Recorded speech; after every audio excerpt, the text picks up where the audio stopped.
would like to rear up and jackknife my legs and kick you both with my foot bone.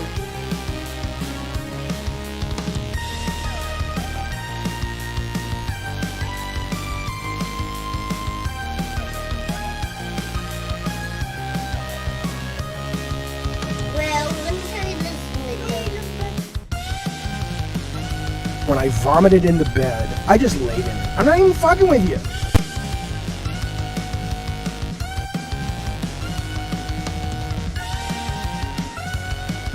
What do you mean no fancy music, Mr. McCord? You don't hear the,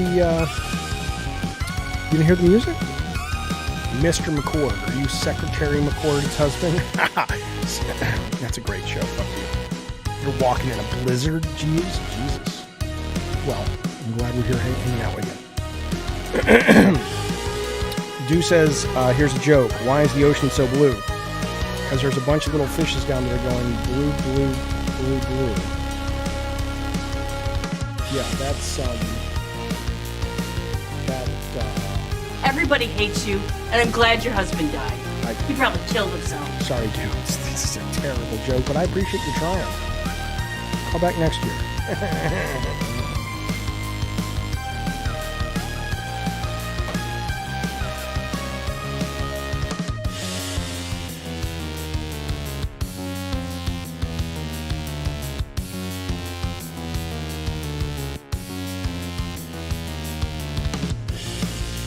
All right, Pap, I shall bite. What is the worst thing about being an atheist? To get alcohol. Good Lord. Come on. I think that's a sign, buddy. You had to get, you're walking in a blizzard because you had to get alcohol before the stores closed. I think that's a cry for help. You've got no one to talk to when you're fucking. Oh, Lord.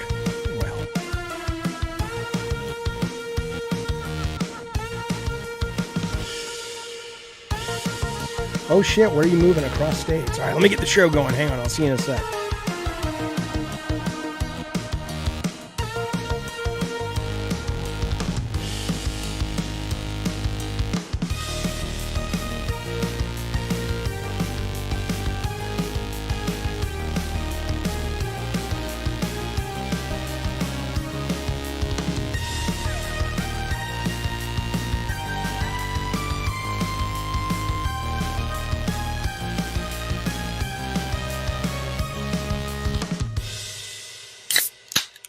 Well, hello, human beings. It is nice to hear from you. It's nice to see you.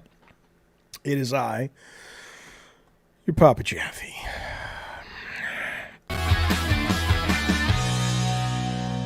Good to see everybody. Welcome to Gavin Games for Friday. I don't know what day it is. It's January 12th, maybe?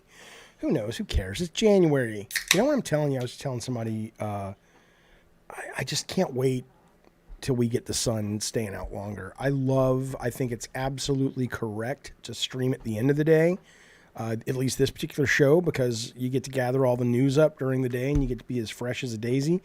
But boy, when that sun is down and it's 5 o'clock, or now it's 5:45, it's just like, fuck, what the heck? I hate it. Fuck daylight savings. Fuck all this bullshit. It should be perpetually sunny. That's my campaign promise to you. I am late today, though. Not my fault. Fuck you. Maybe it's my... Look, the point is YouTube, and I think it's a West Coast thing, and you'll notice it because I got a couple of YouTube clips to play today. YouTube is really slow. Like it's not even laggy. It's like you click it, and it takes a couple of minutes, not minutes. It takes like 5 seconds to register the clicks. It's really annoying. But anyway, I apologize for being a little late. Listen. Human beings. I did say that's from BFG, the Big Friendly Giant, the anti-Semitic Roald Dahl's book. Great book though. Great author. Terrible anti-Semitic human. Jaffe, could you do a playthrough of Drawn to Death? There's no way to do it, Benny Voigt. I can't do it. I would if I could. If you don't know, Drawn to Death, the last game I worked on, like as a director, and it pretty much is, it only runs with the server turned on. And unlike certain games that you can make work even after the fact. Like, I think there are people playing Twisted Metal 2 online right now through some hacks and shit like that. The games we did with Sony for PS3 and PS4, they were so marbled into the back end, which Sony handled, like the matchmaking, stats, trophies, all that stuff, that you really can't turn the fucking game on and get to the game without, somebody really getting in there and putting some effort into it. Like Wallace says Twisted Metal 2012 can work, and that would be great. I think people are actually playing it. But I don't know how to get on it. I'm sure somebody could tell me, but I'm good. It could be an ad blocker slowing YouTube down. I don't know, Michael, because I've been seeing it all over Twitter, people complaining about it, but unless it is something that just went live today, and if you have an ad blocker, sure. Okay. Yeah, it was an online game. I mean, it's dead. It's been dead for a while. Okay. Fellas, welcome to the show. Welcome to your Friday. Welcome to the weekend. I appreciate you being here. We're going to talk about video games. And then, by the way, I want to give you a couple pieces of little update here for you. I don't want to let you go without knowing that. Listen, tomorrow at 4 o'clock California time is Pot and Popcorn. It's for members and mods only of all tiers. So if you've ever considered, now I'm about to show you something you're going to lose your shit over. If you've ever considered becoming a member, even for a month, just churn out, bitch. Even for a month. This may be the time. We get really high and we watch not terrible movies, but movies that are better when you're high. Let's put it that way. Some are terrible, some are not. We got a double dose tomorrow. Tomorrow at 4 o'clock, we're watching Zombie-Ass Toilet of the Dead. And we're watching Brain Dead. Now, some of you guys might know that as Dead Alive, but it's not. I mean, it has two titles, but this is the Peter Jackson version of Brain Dead. I actually hear the other version of Brain Dead with who's the guy in Independence Day who plays Bill Pullman. He's in that other one, and that apparently is pretty good too. But no, this is Peter Jackson's, I think his first feature, one of his first features, one of the goriest movies ever made, Brain Dead, and then Zombie-Ass. Now, I didn't know what Zombie-Ass was, but I do now. Haven't watched it, but I'm going to show you guys the trailer. If this doesn't entice you to pony up the ducats and become a member of this here goddamn channel and show, then you, sir, are a lost, or you, ma'am, are a lost cause. Here we go. We're just going to watch the trailer, then we'll get into talking about video games. But I got to show you this. Wait, hang on. Too Cool says that was inappropriate of me to say. Didn't mean to be an ass. I didn't even see what he said. Let's find out. Now I'm curious. What'd you say? Oh, no wonder it bombed. No offense. Oh, I don't care. I mean, it didn't bomb for that reason, but it did bomb for a number of reasons. Okay. Okay, here we go. This is the trailer for Zombie-Ass Toilet of the Dead. I'll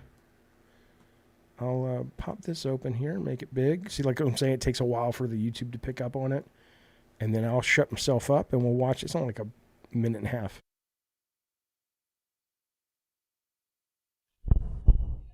This is most dangerous movie. I'm writing. Keep living. It's only a movie. Only a movie. Only a movie. They will come. They will come. They will come. They will come. They will come. They will come. They come. It's a toilet. Zombie-Ass. The toilet of food. No, it's not porn. It's about zombies that come out of the toilet. This is Japanese zombie. Living with a toilet.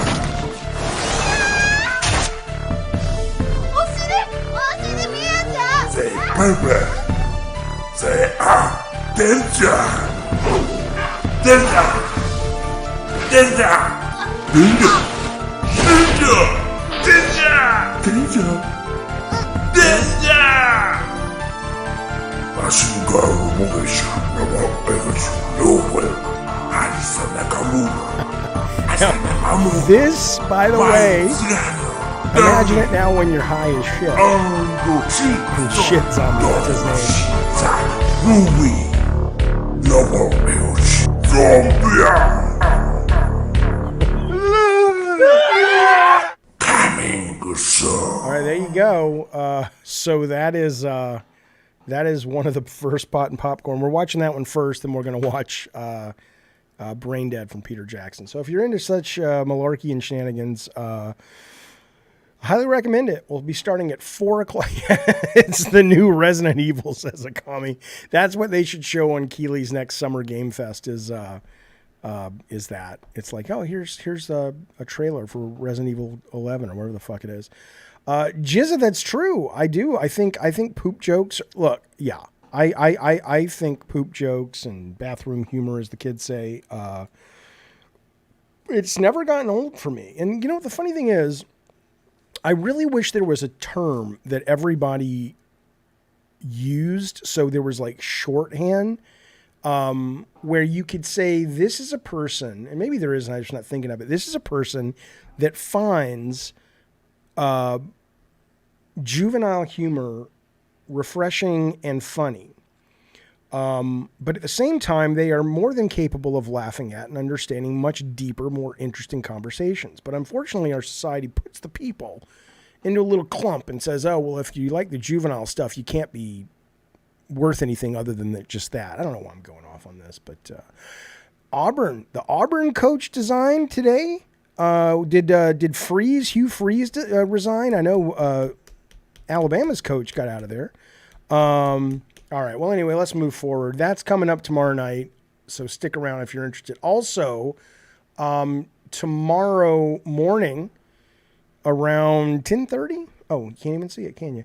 Tomorrow around 10:30, give or take, we're doing Good Morning Gamers. A lot of fun stuff to talk about. It's mostly gamer adjacent and gamer news, but you know, we get into some weird shit too. So we'll be talking about the classified briefing that happened today in Congress with the UFOs. There's some interesting quotes coming out of that, but we'll also be talking about some cool tech, some cool games, and then again tomorrow night's Pot and Popcorn. So there you go. That's the update on what's going on the channel.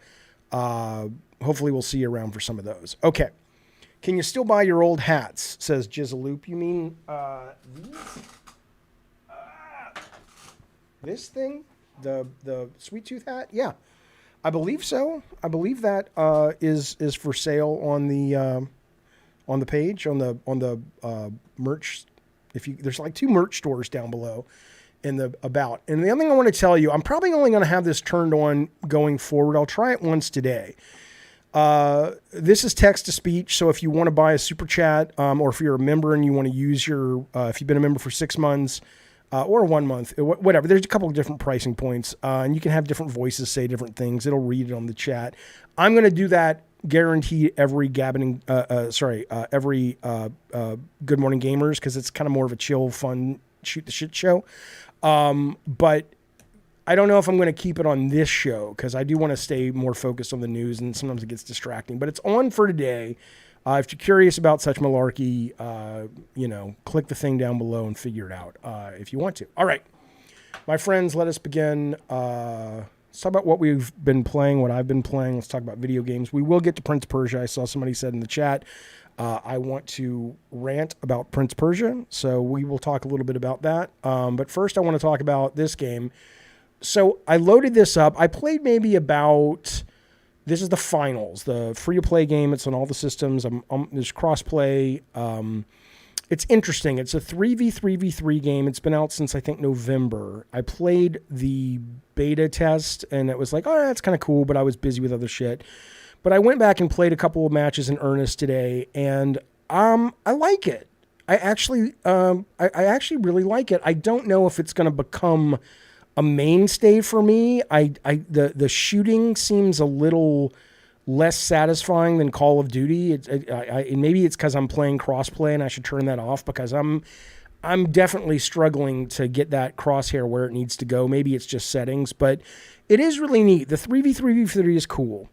And it's cool that, all it really is kind of a capture the flag, but it's capture the flag where you kind of have to sort of break into these vaults and get the money and then deposit it. And that's pretty much it in the main mode.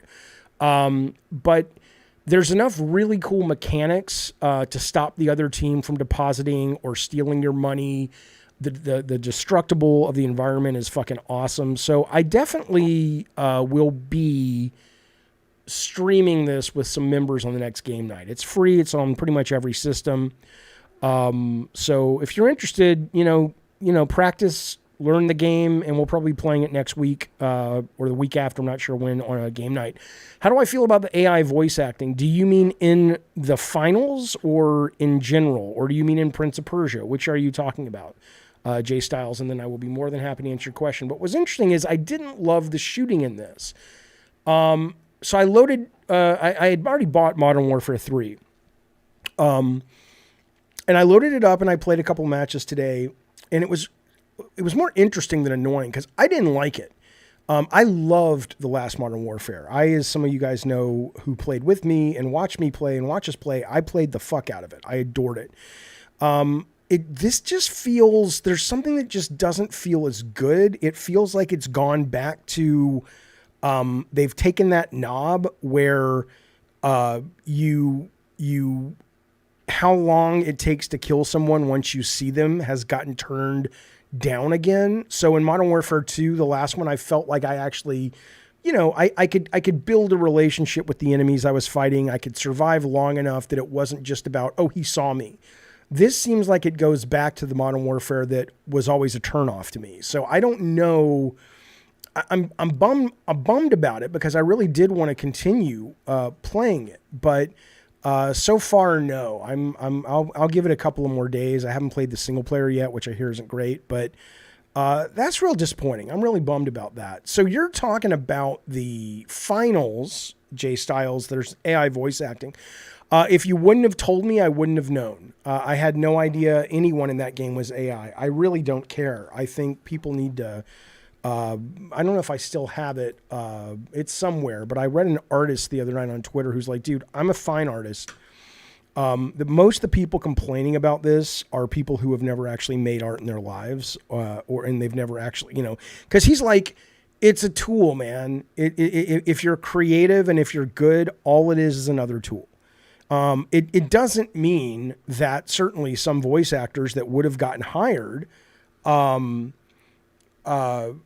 the finals don't care. I get that, but not to be cliche when I bring up this, but the guys and girls, or probably just the guys back then who, drove the horse and buggies, probably didn't like when the automobile came around. The guys who used to need to operate the elevators in the department stores probably didn't like it when the elevators got simple enough that they didn't need their help. That's progress. That's life. That doesn't mean that I'm not sympathetic to the individuals who might be getting fucked over by it.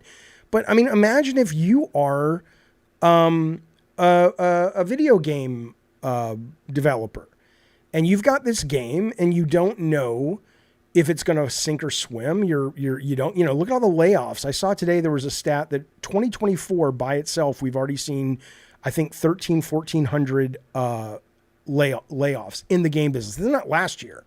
Last year, I think, was like 7,000, 8,000. Here we are not a month in, and we've already lost about 1,300,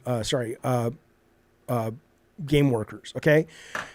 If you're running a company, the last thing you want to do before if you've got yourself a hit or at least something that's financially sustainable and you guys can keep working, the last thing you want to do is have to deal with negotiating with the goddamn SAG people and dealing with agents and, dealing with, it's expensive. And the fact of the matter is it's easier and super cheap and super fast to use AI.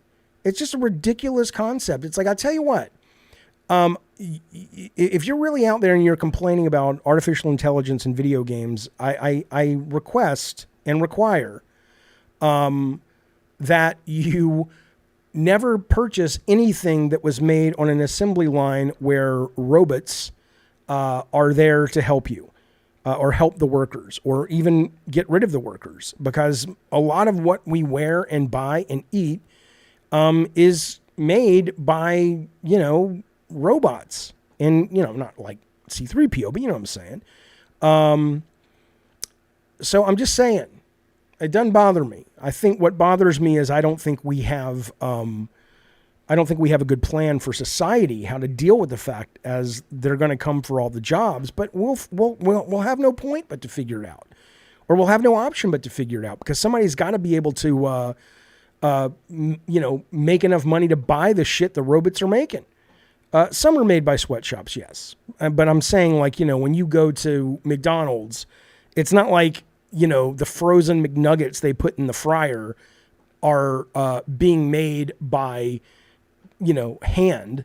It's all machines doing that shit. Pap says the rich are just going to kill all of us. No, we'll kill them because there's a lot more of us. And there will come a point where the pressure point is too much and they will have overstepped, and then we'll have a revolution, and then we'll start all over again unless we get lucky and evolve. Okay, let's talk about video games, because that's why we are here. If you want to talk about this kind of stuff, that's the morning show, my friends. Prince of Persia. The demo dropped yesterday. I played through it like 3 times. I loved it. I had some issues with it, but I loved it. The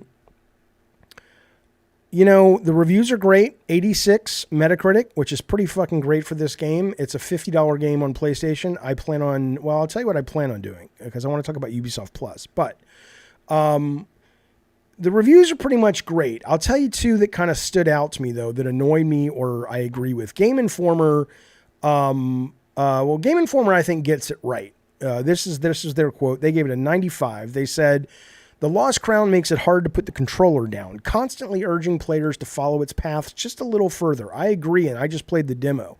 I was very excited to open that map up and go, ooh, I want to go there, I want to go here, whatever.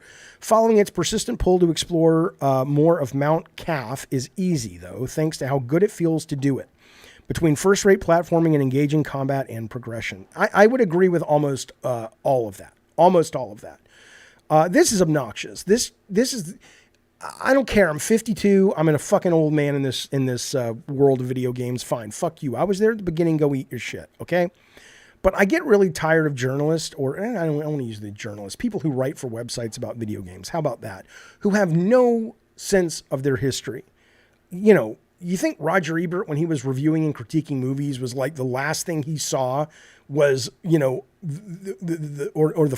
only movie knowledge that he had were movies from like 1955, 5 years after he was born? No.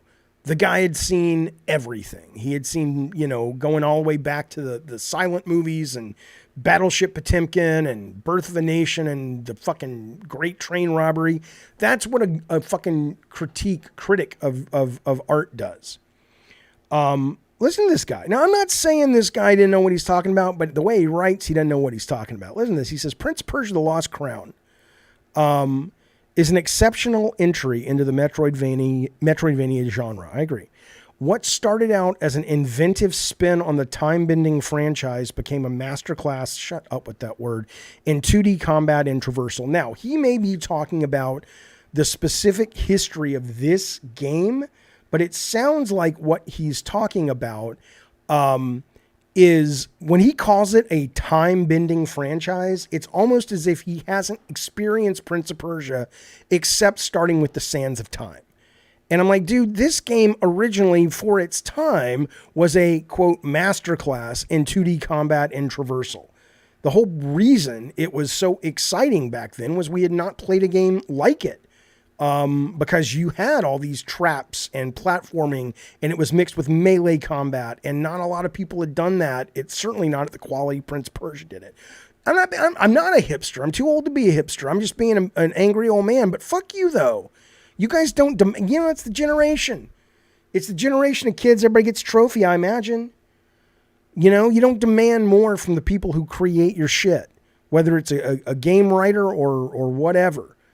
It's like, you should demand, hey, if you're going to fucking write and give a score that's good enough to be on Metacritic and affect the sales, and back in the day, some cases, the bonuses of the people who fucking make these games you say you love, then go fuck yourself if you don't have a history of this industry. It drives me batshit. Now, here's the one thing that I did not like about the game, and I have not quite figured out yet if this has to do with my own personal issue or the game itself. TRG gave it an 80. Prince of Persia: The Lost Crown paints a picture of sustainable development. Oh, this I like. That's nice. As it infuses all the thrills of modern AAA release into a smaller package. Heavy on ideas and experiments.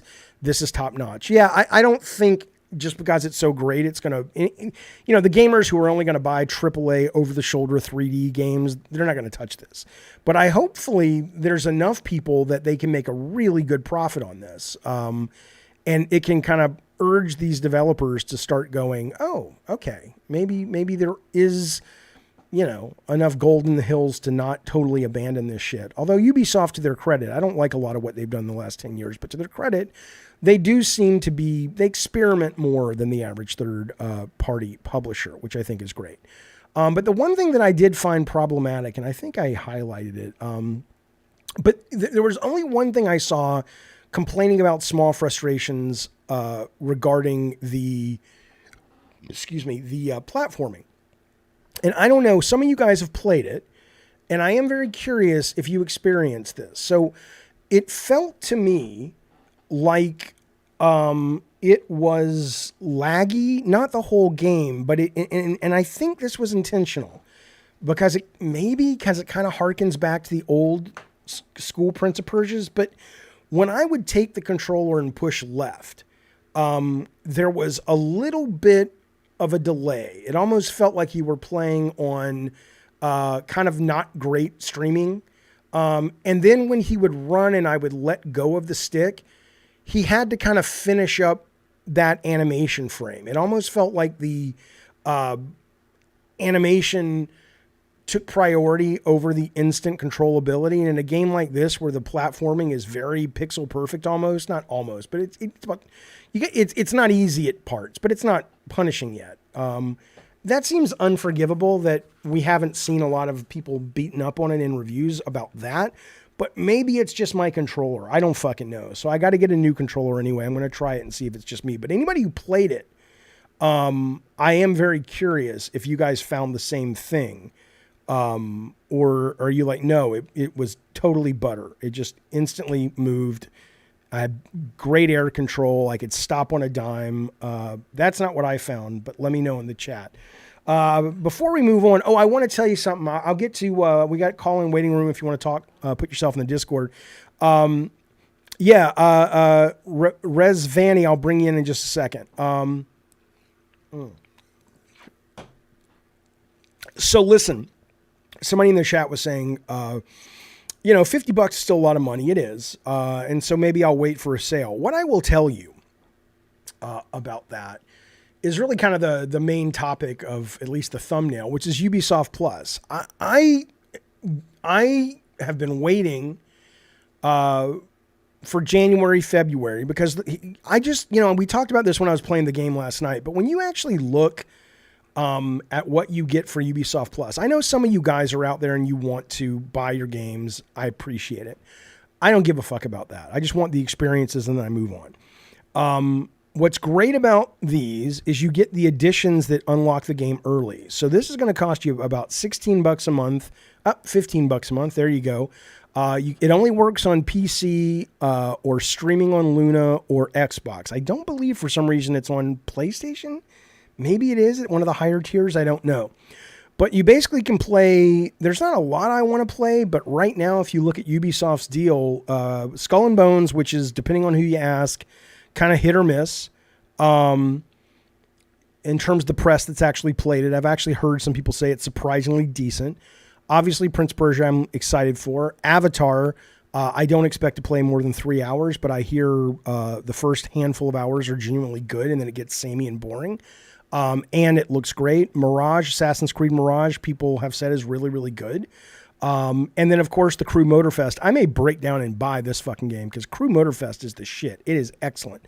So anyway, my point is, so I wonder about this, right? So if you've been considering hooking up with Ubisoft Plus, now is a good time, or next week is a good time. This goes live for Ubisoft Plus the same day it goes live, 3 days early for people who pre-ordered it, right? But what I wonder, though, is, I have every intention to churn out after a month, maybe two, depending on if I fall in love with one of these games. And so I wonder if they're kind of, I've never heard people talk about how Ubisoft Plus is doing. I don't know if it's shit in the bed or it's great or they were waiting for this, but I can't imagine anybody is going to, their consumer behavior is going to be that much different than mine, which is, I subscribed, I played the shit I wanted, and there was nothing else I really wanted to play for the most part, and I moved on with my fucking life. Careful about the crew, says Double. They're always online, and the first entry is about to shut down. No. What I'm telling you, man, is I have played the crew Motorfest. I don't care if it shuts down in a year. It is the tits, as the kids say, at certain weird elementary schools. It's really good. It's better than Forza Horizon. I mean, it is so fun and fast and clever, and just, it's got a great heartbeat to it. Is it better than Hot Wheels? Yes, it is better than Hot Wheels. Hot Wheels, the only reason Hot Wheels, where Hot Wheels trumps it, besides the the brand, and it's fun to kind of unlock cars from Superman or all that shit. And there's an editor, although this has that too, I think. Not Superman, but the editor. But I like that they have more clear track designs. This is an open world, and in the open world, there are track designs.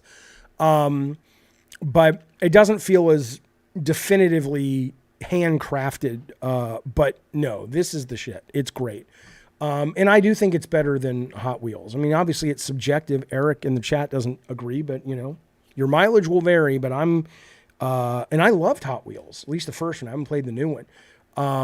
But yeah, man, it was good stuff. All right. I got somebody in the Discord, who's calling me. What do you want, man? God damn it.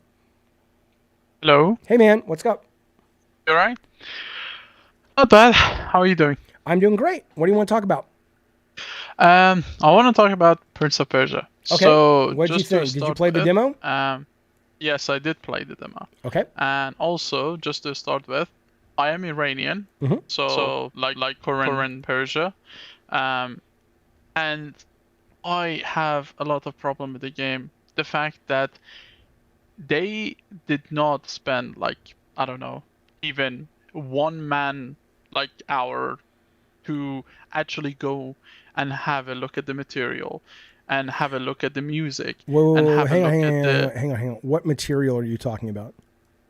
I'm talking about the history of Persia. Oh, okay. You're not talking about this wasn't based on anything. Okay, keep going. I understand. Yeah, and one of the most offensive things was that I went into the game and before the game release, the demo release and stuff, on their Twitter account, they said, "Oh, you can play this game in Persian," and I was like, "Holy shit, this is amazing!" Ubisoft is doing great because they did that with Valhalla. They did that with loads of other games franchises that they did. They kind of introduced new ideas to explain the history, explain more of intricacies of these past times. But when I went and activated Persian language and Persian text, I just sat there and I was like, seriously? Well, hang on. Explain something to me first. Iran, obviously, Iran is modern day Persia, but yes. The Iranian language is the Iranian language the Persian language, or the Persian language is a dead language? It is Persian language. Okay, so if you speak Persian, you speak Iranian. Yes. Okay. Exactly. All right. So keep going. Now I understand. 29 countries, essentially. 29 countries around the world speak Persian language, which is the official language of Iran. Okay. And the massive problem in this is the fact that I went into it at the beginning forgetting that this game has a Persian language. I played it with English language, and I was like, okay, the text makes sense. And I was like, oh yeah, they said that this game has Persian language. And then I went back and I switched it to Persian and I looked at the dialogue and it was 1-to-1 copy pasted from Google Translate. Okay. That is not how you translate between languages. If they did that with the Yakuza game, if they did that with any of the Japanese game, people would be out with pitchforks saying that, what the fuck is this? But they written the game in English. They literally translated it into Persian. They didn't interpret it. They translated it. Okay, so let me ask you a few questions. So what the translation was it, I mean, because let's be clear, I think the weakest part of this demo, and maybe you disagree, was everything outside of the gameplay. It's clear they didn't have a lot of money for the cutscenes. The models themselves of the NPCs look like they look like high res PS3, early PS4 assets. Yeah. It's clearly that's not where their budget went, right? Gameplay But the first, story, everything else after. yeah, but the story is kind of whatever. It's not like I'm playing this going, oh my god. I get why you want a great translation. I mean, this is kind of like being upset that they didn't translate, I'm trying to think of it, like the Scorpion King with The Rock. It's like, that's not an accurate but that said though, so let's agree, I think that we agree that the story of this is not really all that exciting. That's not what people are raving about. Yeah, but, agreed. Yeah. But what was the translation then that was upsetting when you say it was just direct translation of a pretty dumb story to begin with? Like, was it doing things that it wasn't just that, but it was offensive, or what was in it?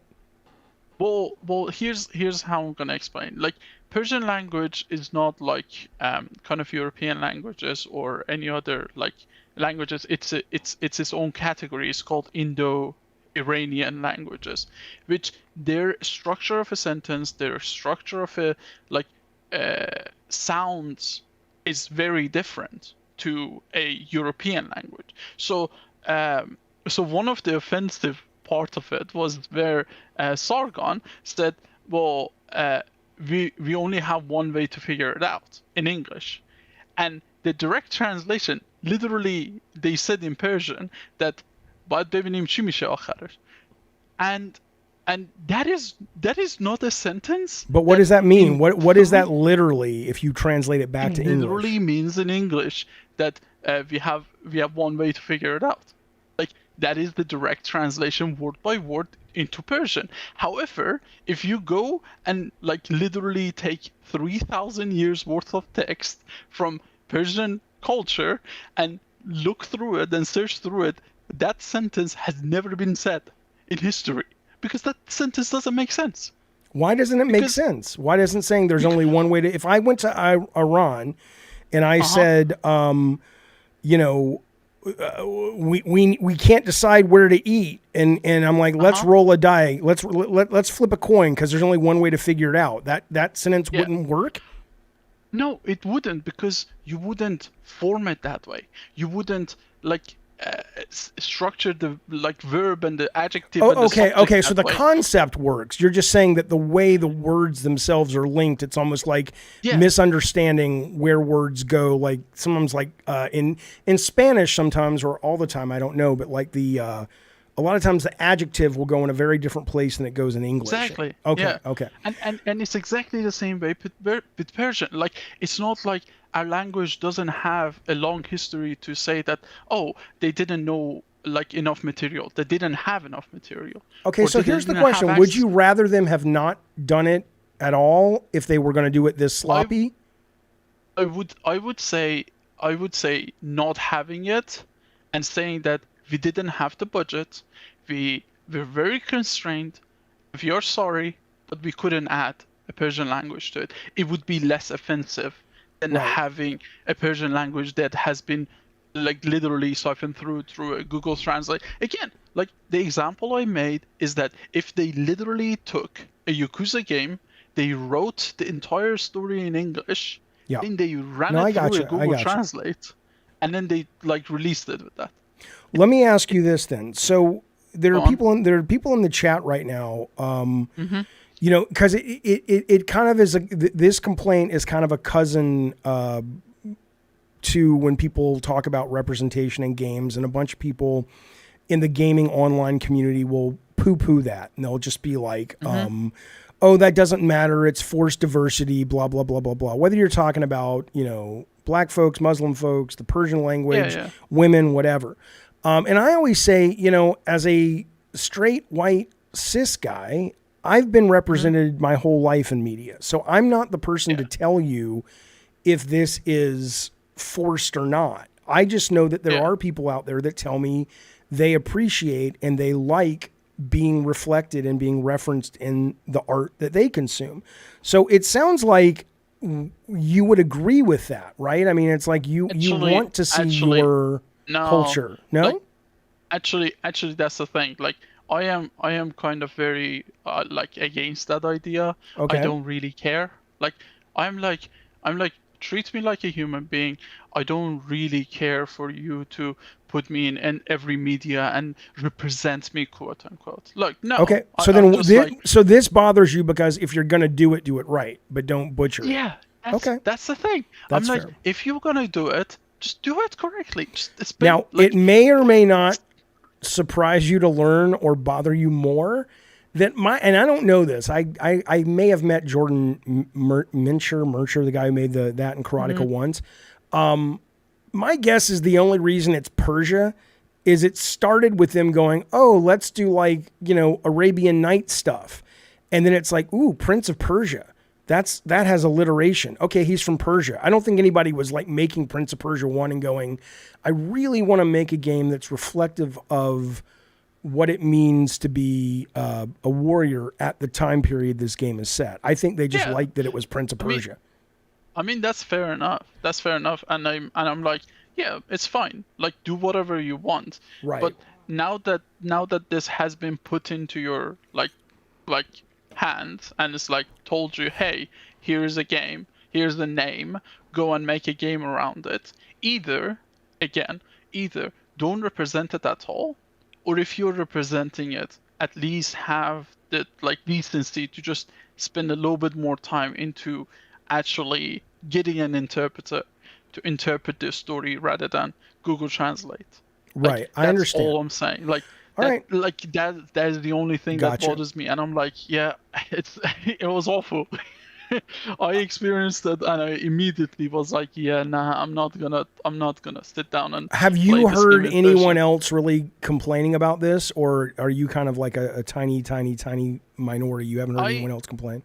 Oh well, that's one of the problems is that Iranian government have Twitter blocked, so people in Iran cannot access Twitter, so they don't have as much of it like social media representation for them to even like shout from the rooftop and be like, hey buddy, what are you doing? Right. So it's a kind of a minority thing. I know I'm like sound like an old man shouting in a cloud. No, but first off, sometimes clouds need to be shouted at. That's Yeah. I feel like we are both very familiar with that feeling. Sure. But yeah. Okay, gotcha. Look, all I will tell you is here's what I can do to make this better for you, because I have connections, and you might have connections. Yeah. You're in America, but you're from Iran, or I'm are you? Not in America. Where are you right now? I am in the UK. Okay, so it's 2 a.m. Okay, right now. Well, I'm only asking because maybe what we could do is if I could convince the people I know at Ubisoft to fix this, we could get the Iranian government to stop the nuke program. Come on now. That was good. Look, I'd love to stop our nuke program too. I'm not saying we're not. Our hands are just as fucking bloody, if not bloodier. I got it. I'm just fucking with you, buddy. But that said, I'm just gonna call up the high ups and see what they say. Is it the Ayatollah? Give the Ayatollah an old ring and say, hey, get your fat ass down here. We got to talk about the Prince of Persia. You ain't going to launch a nuke, because if you launch a nuke, you know good and goddamn well your country won't be there in 5 hours. So let's just fix the Prince of Persia and I'll go home happy. Let him know that Jaffe told you to say that. Wait. Just for legal reasons, I have to have a disclaimer that I don't have any connection with the Iranian government. I actually ran away from there because they nearly killed me. So, just saying. there should be like an option in the next Prince of Persia. We are obligated to make this a hit, where at the end it turns out like he can go and destroy he gets put into the future. And he goes and dismantles the nuke program. Anyway, buddy, thank you for the call. It's a lot to think about. Thank you so much. And I appreciate your passion on it. I think you're right. I'm with you. All right, buddy. See you, dude. Yeah. Good caller. I like calls like that. They're interesting. They make me think. They're not black and white. Not too shabby. I appreciate that. But anyway, yeah. So Ubisoft Plus. I mean, I wonder if they're sitting there going, hey man, we had a hell of a January, February, March, but suddenly everybody, headed for the exits in April, because why wouldn't you? Like, I don't know how they think this business is going to sustain. Unlike Game Pass, that's dropping shit and buying developers. I mean, I'm not saying it's in danger. I don't know. I don't really care. I'm curious about it though. Has anybody subscribed to this service and they've subscribed and they've kept subscribing? Or did you subscribe just to kind of play 1 or 2 games and moved on with your life? In the meantime, Eric Lennon says, Jaffe, isn't it curious that Prince of Persia and Assassin's Creed Mirage were being sold at the same price? I don't think so. I mean, look, I don't think so. I know what you're saying, because you would look at Prince of Persia and you would say, oh, well, it's not over the shoulder, so it must be a cheaper video game to create. Maybe that's true, but they are building Assassin's Creed Mirage off the bones of a 2-decade franchise. So it's not like they don't have a lot of that shit that they can just jump off the thing right away. But I think probably what happened is they looked at Mirage and said, we can't charge full price for Mirage, because it's not a full featured game. It doesn't have the hours that a $70 title would merit that price. At least the customer's been conditioned to think that's the price. And they looked at Prince Persia and said, well, we can't sell it for less than 50 because the money doesn't work. But I was surprised it was 50. I don't know why, because I mean, we don't really value gameplay as much as we should. So this game was a hell of a lot more fun to me than a lot of third-person 3D games I played this year. At least the demo of Prince of Persia. So it's kind of a weird metric to begin with. But if you are using that metric, which a lot of people do, then yeah, I would say Mirage is probably correctly priced, and Prince of Persia might be $10 too much. But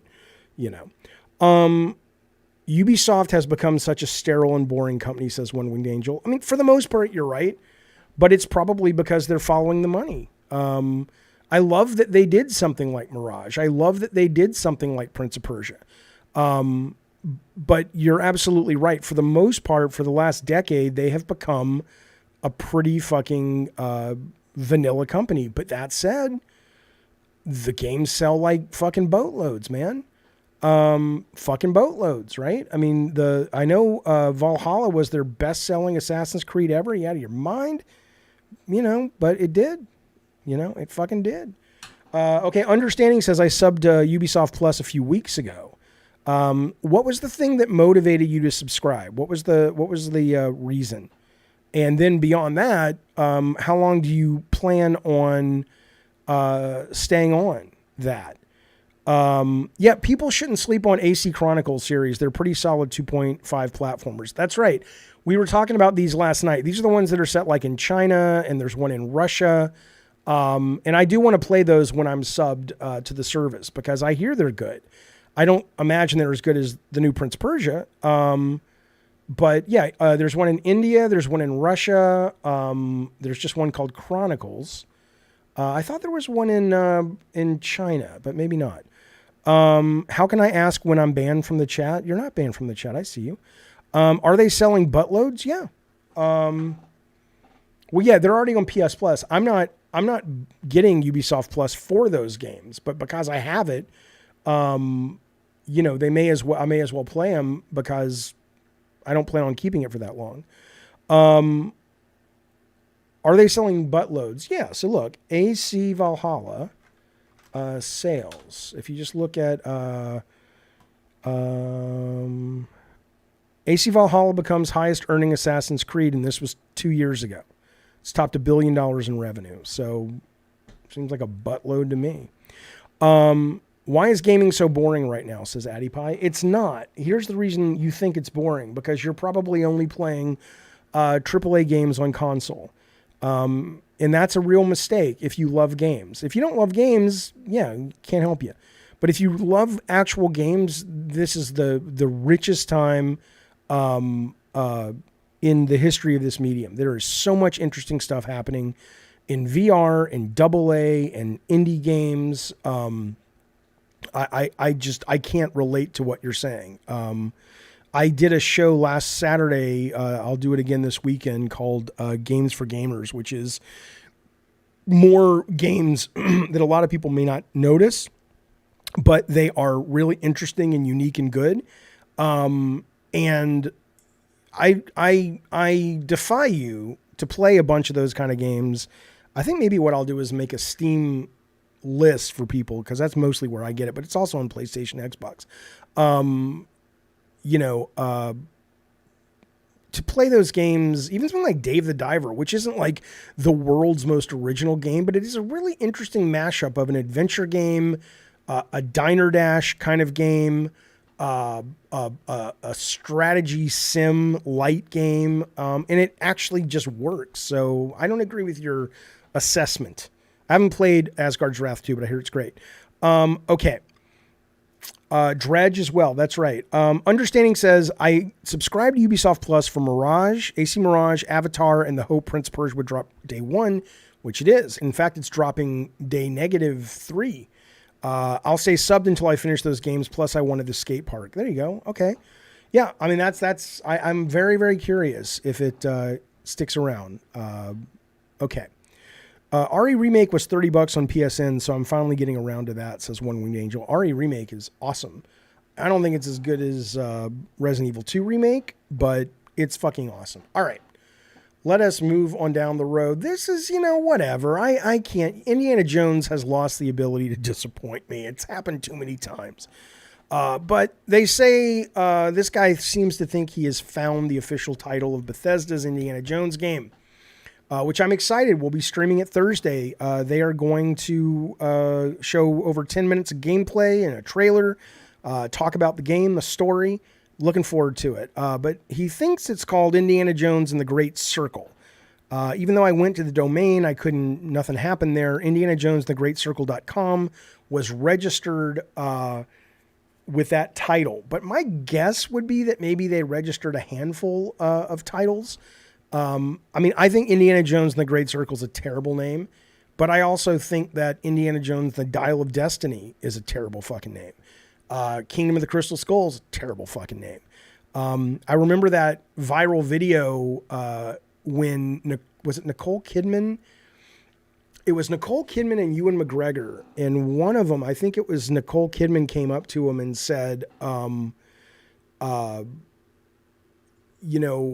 have you heard the title for the Star Wars that you're in, the second Star Wars? He says, no. And she told him it was Attack of the Clones. And she said, and he was just like, no, he's just like, are you out of your fucking mind? I get that they're based on serials, but not serials, but serials, Serial. And I get that, but even those had more evocative, imaginative names like, Flash Gordon Saves the Universe or whatever. I was actually watching some of them last night. But yeah, the Great Circle. I'm not saying it doesn't tie into a good story. I'm sure it will. I just think that it's not a great name, but who cares? I don't give a fuck. We're less than a week away from getting to see a new Indiana Jones game. And again, I don't care if all it is a reskin of Uncharted or Tomb Raider. I don't want it to be that. I want it to be much more interesting and much braver and much more chance taking, but it's indie, man. I love this version of indie. I can't settle with the indie from Crystal and the indie, from Dial. I'm not looking for my action heroes to get old and, come home and fucking put Bengay on their fucking bodies. It was funny when he was 35 in Raiders, and he's like, it's not the years, it's the mileage, but he was still able to kick some ass. Yeah, Raiders is my favorite movie of all time, Pap. Is it confirmed to be third person? No, nobody has come out publicly and said it's this or that. People are saying it's both. I hope it's first. A lot of people want it to be. Nobody fucking knows. Anyway, there you go. There's some news about indie. Hopefully you'll join us on Thursday for the developer direct from Xbox. They're doing indie. They're doing Avowed. Is it Avowed? They're doing is that the name of it? The one from Obsidian, the RPG. They're doing a strategy game called fucking, I don't know what it's called. Some strategy thing from some of the guys who left and make Civ. And then what's the fourth game they're showing? Some other fucking game. I don't know what it is. is. It's a big game. What's the other game? Anybody know? Hang on. Hellblade. Hellblade 2 is what they're showing. And then I hear there's like a fifth game, but I don't know if that's just people talking. Do I think Harrison Ford is involved? I don't know. I have no idea. I mean, there's been a lot of different indies where he did not give up his license, his what do they call it? His image rights. But there have been some where he has. So I have absolutely no idea, but I hope so. I absolutely hope so. Okay. Yeah. K-Nub says first-person action stealth using whip to traverse. Yeah, I would love first-person. Absolutely. What do you mean you need Jaffe's answer, Joe Seja? What do you think? Oh, who is hotter, Jessica Shobot or Morgan Webb? I mean, it's a subjective question, right? So it doesn't matter what I think. But I personally thought Morgan Webb was. Morgan Webb was interesting in that have met her a handful of times, and I actually sat next to her for a prolonged amount of time at one of the award shows. And I don't mean this in a rude way, but Morgan on TV, the way they photographed her where I saw her on G4 a lot, she kind of looked more, she had more of a severe look about her. But if you see her in person, or if you see her when she was in Maxim, whoever did her makeup or lighting or just allowed her to express herself the way she actually is, that's kind of how she actually looks in real life. And she's beautiful, beautiful fucking woman. But I'm glad she kind of got out of all that. Now she's totally focused on making games. She's out of social media. She seems like she's made some healthy choices for herself, which is great. No love for Diane Mazzotta, or I don't know who these people are. All right, let's move on. I mean, I'm assuming those are G4 people, but I don't know. Suicide Squad. Come on now. This is, and I get it. These guys are shitting themselves. These guys at Suicide Squad at, not Turtle Rock, what are they called? Rocksteady. This thing's been in production for 7 years. 2017. Hello, Rob the Mod. Olivia Munn, Max. I'll take Olivia. Rob can go on a date with Morgan. Although John Mahoney might have something to say about it, but fuck him, idiot. So this game has been in production since 2017. So that's 5? No, that's 3 plus. That's 7 years, give or take. And you guys know the story, right? There was an alpha last month. I got into the alpha, but I didn't have a chance to play it, so I have no experience with this game at all. There were previews for the press that just went live a few days ago, and they were terrible for the most part. And it was interesting, like we talked about this a couple days ago, but it fascinates me that previews rarely go negative. As I've said, there'll be things like, hey, we like this, we didn't like this, but you know what? There's still time. The game's not out yet. But that's usually like, wink, wink, nudge, nudge. This probably isn't going to be good. But these guys are coming right out in press today and saying, yeah, we didn't like it. This was dumb. This was boring. All you do is run around and shoot a bunch of purple motherfuckers, blah, blah, blah. And the people who played the alpha were under an NDA to not talk about it. And so even though people talk about it, like, in the chat and stuff, everybody I've talked to in this chat played it. And they said it was fun. The worst thing I heard about it was that it was fun, but it got repetitive is the worst thing I heard. Is that true? I don't fucking know because I didn't play it. But to hear the way the press reacted, even little Jason Schreier put out an article today saying his headline was, "This game is dead on arrival." I think that was his quote, right? It says, where is it? Not that. Where is it? It's somewhere in there. Dead on arrival, right? I mean, they're laying into it. And so what was really interesting, I hadn't seen this before. It's clearly they're, understandably, living in a world of flop sweat right now because they literally posted and said, you know what, guys, You fellows who signed the NDA, don't worry about it. Talk about the game. Because I assume what they're hearing in their forums or whatever is, hey, we really liked this. This was fun. Like even in the chat right now, I'm seeing people say like Noobs played it. It was mindless fun. The Batman mission was awesome, says Eric. Toby Moss says I saw empty worlds. I'm muted. What do you mean I'm muted? I'm not muted. But anyway, yeah. So they're saying, hey, talk this up. Now, I went over I'm to... curious how Peacock will do AXEL for Season 2 because it doesn't have the best budget. Hello, British Wake Up. I'll answer that in just a second. Thank you for that chat, buddy. I went over to NeoGAF because I wanted to see what people thought who had played it. This one was pretty telling. Zephyr says, played the alpha. It can be fun, but I hope the game has more to offer than shoot the purple boils off tanks, horde missions, and the Riddler. This guy says the low point was the Batman experience where they connected the end of Arkham Knight. It shows they are not committed to their own stories. So it wasn't like, most people in this were saying, yeah, it's fun, but it ain't $70 fun, right? So I don't know if the press was being overly harsh or what, but I certainly think that this is, is dead on arrival. I mean, the game was already kind of on people's shit list because it wasn't what a lot of people wanted from that studio, and it looked kind of like it looked like the Avengers, but with the Suicide Squad, and we all know how that turned out and how unfun that game was for most people. But maybe it's not as bad as they say, but yeah, I ain't gonna fucking spend $70 on this fucking thing. I will absolutely play it when it comes to Game Pass or PS Plus, but that's it.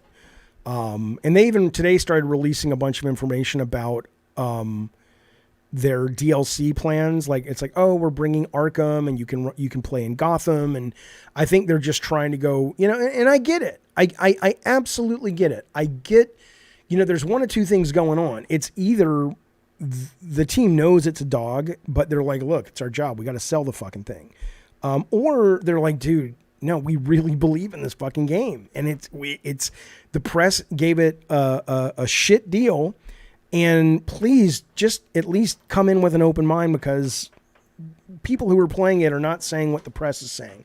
I don't know which one of those is true, honestly. But I mean, the press would have to have gotten together, which has been known to happen, but not that often, and said, hey guys, let's shit on this. I mean, that seems like a pretty calculated,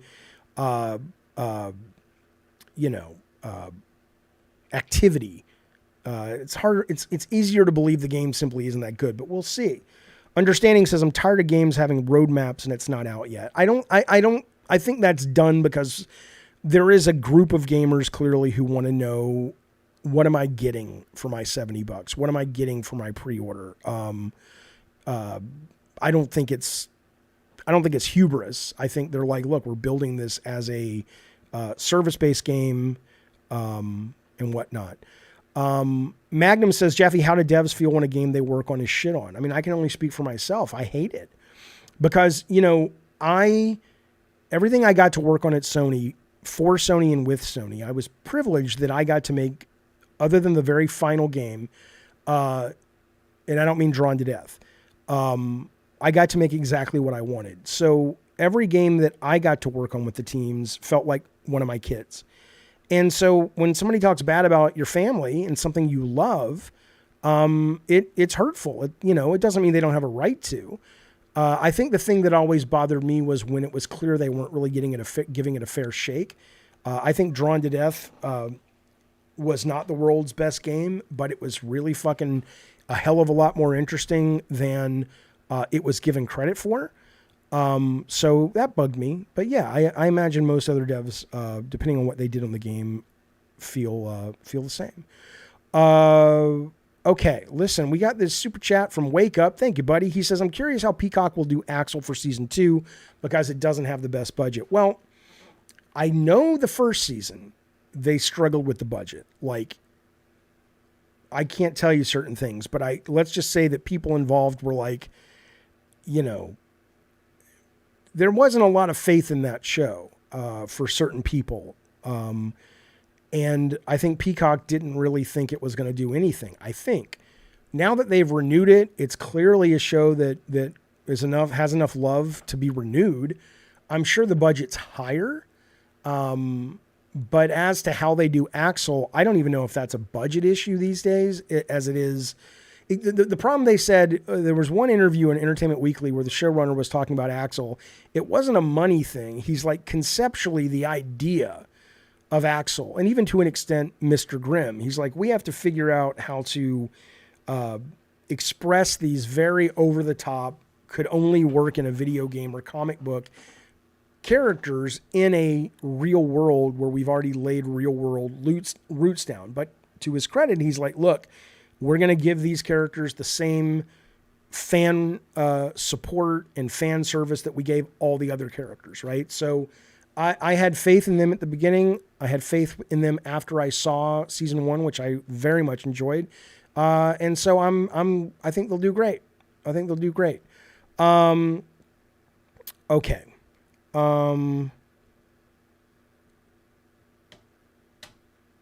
Okay. I'm just reading the chat. Sorry. Okay. Let's move forward. Yeah. Go says, I agree. Jaffe, journalists had it out for you with Drawn to Death. They really seem to be offended by that game. Not all of them. Like I remember, I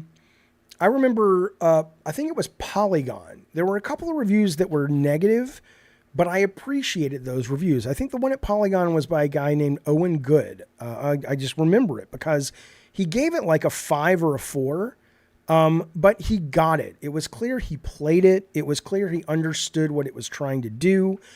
It was clear he appreciated some of the things it was trying to do. He just didn't think it was a very good game.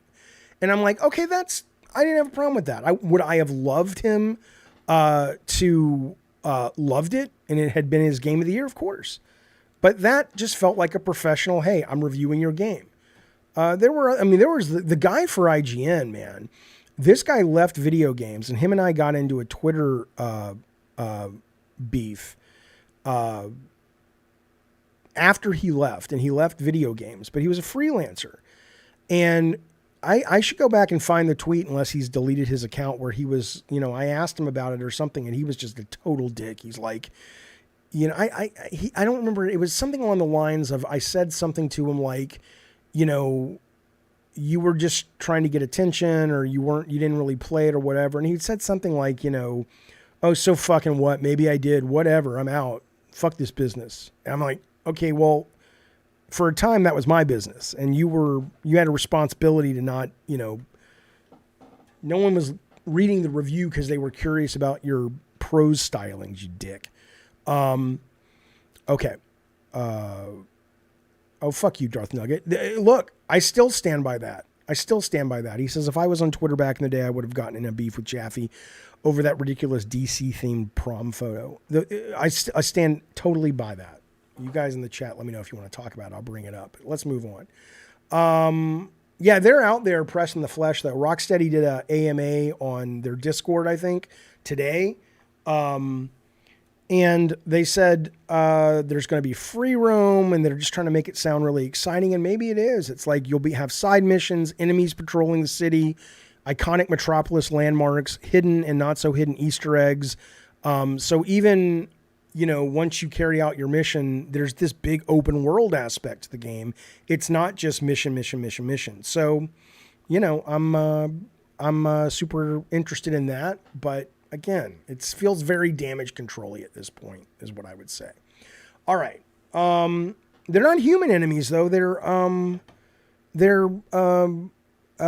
what is that goddamn thing? They're robots. I fucking hate fighting robots. That feels like Marvel Avengers all over again.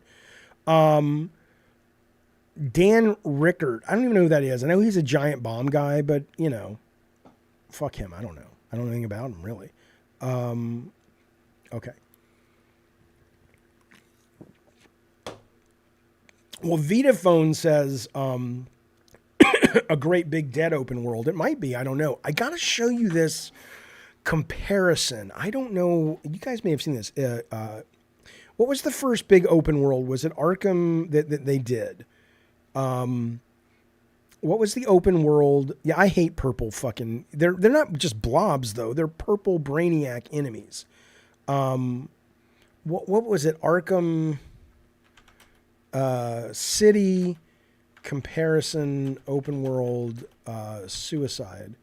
It might have been IGN yesterday did this, and they had a split screen, and it was staggering. It was staggering how bad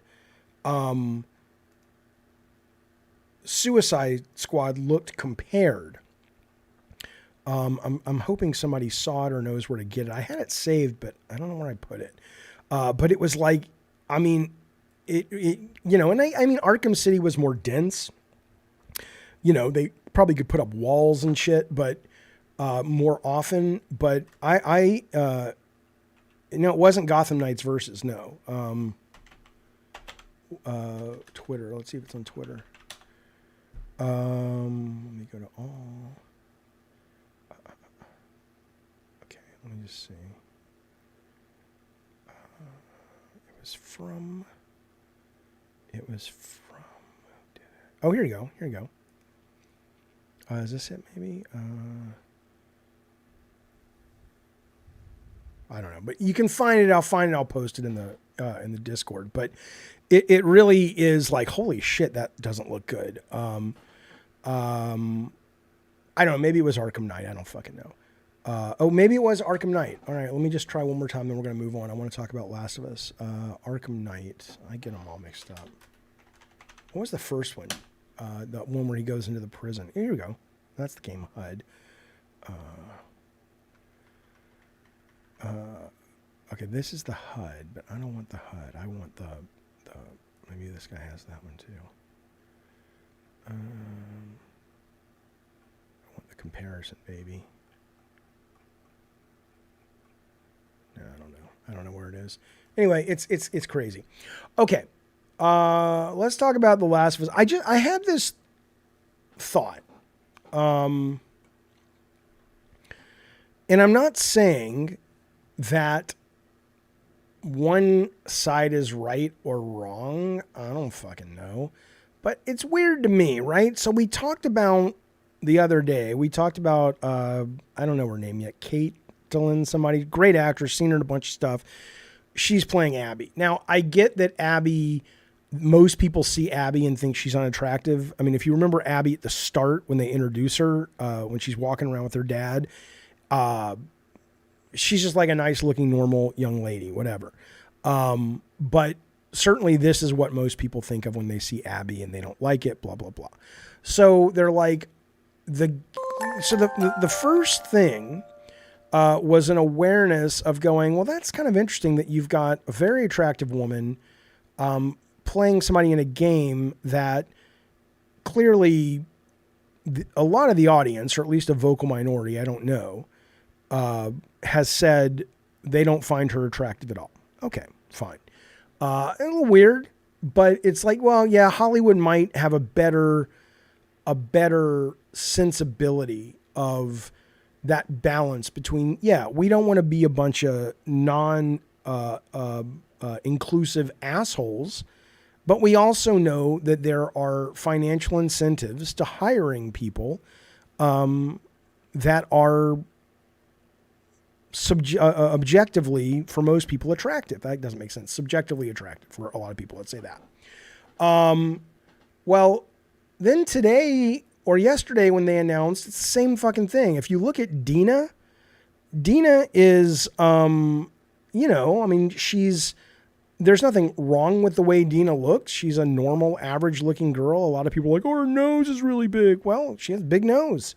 It's not a bad thing, but it's not traditionally a look that people say, oh, somebody with a really big nose is not very feminine. That's usually what you hear, whatever. But then you look at the actress they got to play her, and she's fucking gorgeous. And at first I'm like, who is this person? But then I'm like, oh, I saw Instant Family. She was really good in that.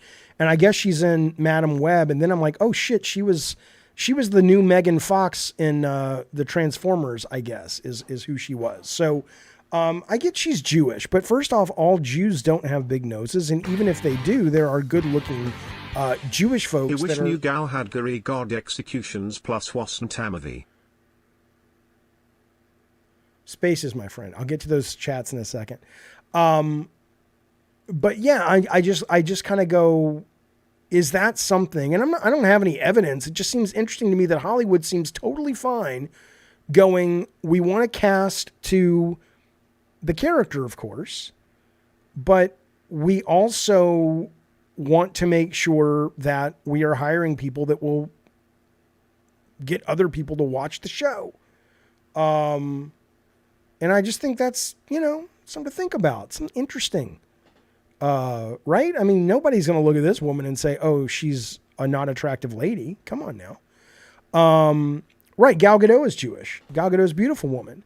It's not a Jewish thing, but yes, Jews, at least from certain regions, do tend to have, if you're talking ethnic Jews, tend to have probably an accurate reputation. I mean, look at my nose. You can look at my nose and know that my dad was from not Lithuania, but Eastern Europe. I don't have a problem with it, but if people think that's unattractive, that's fine.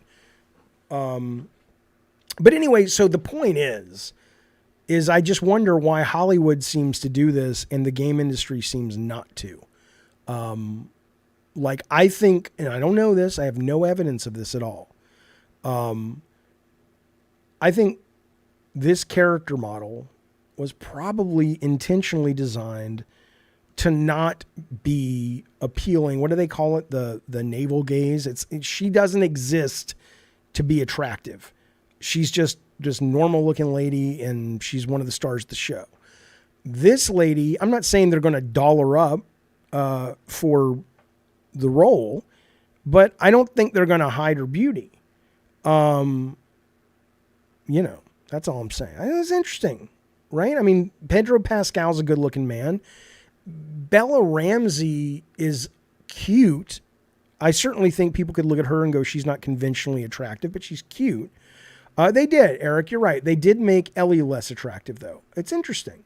I'm not. It's not about a manifest. Twisted Sith says this is misogyny manifest. You mean my view of it?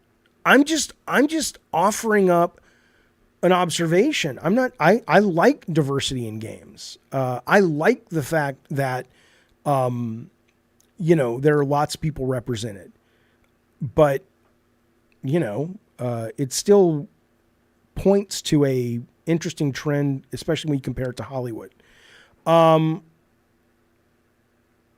Okay. Modern games are trying to buck the age-old trend of hot generic chicks in games, says Captain Hook. I guess, sure. Again, that's a terrible thing to say. You guys are beating up Bella Ramsey's looks. First off, fuck you. I can't imagine any of you guys or girls are anybody to write home about. I think she's a cute young lady, but more importantly, I think if you've watched her in her interviews, it may just be that her personality is just so winning, as they say.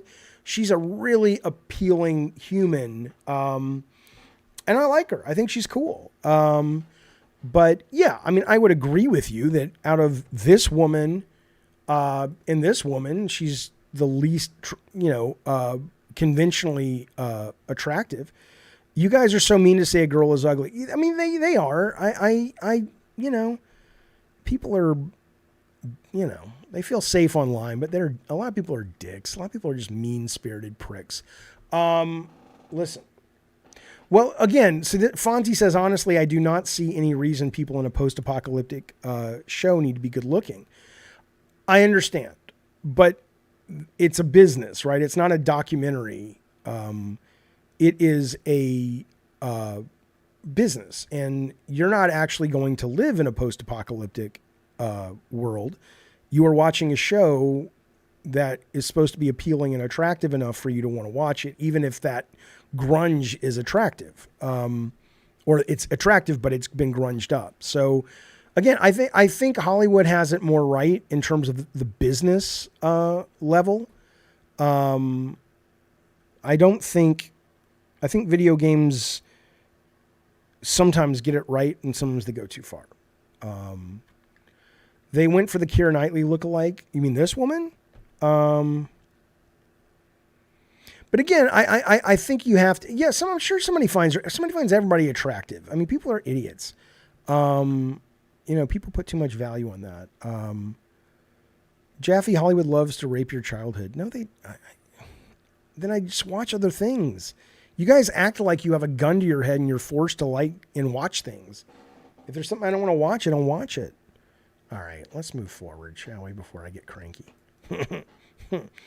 I just thought this was interesting. PlayStation put out their top downloads for last month, and I want to go to the free-to-play section because you probably saw that there was a news story that came out today that Fortnite playtime last month topped Call of Duty, EA Sports games, GTA 5, and Roblox combined. Okay, that's first off. This thing is continues to grow, continues to be just this giant. And I think that's really, really cool.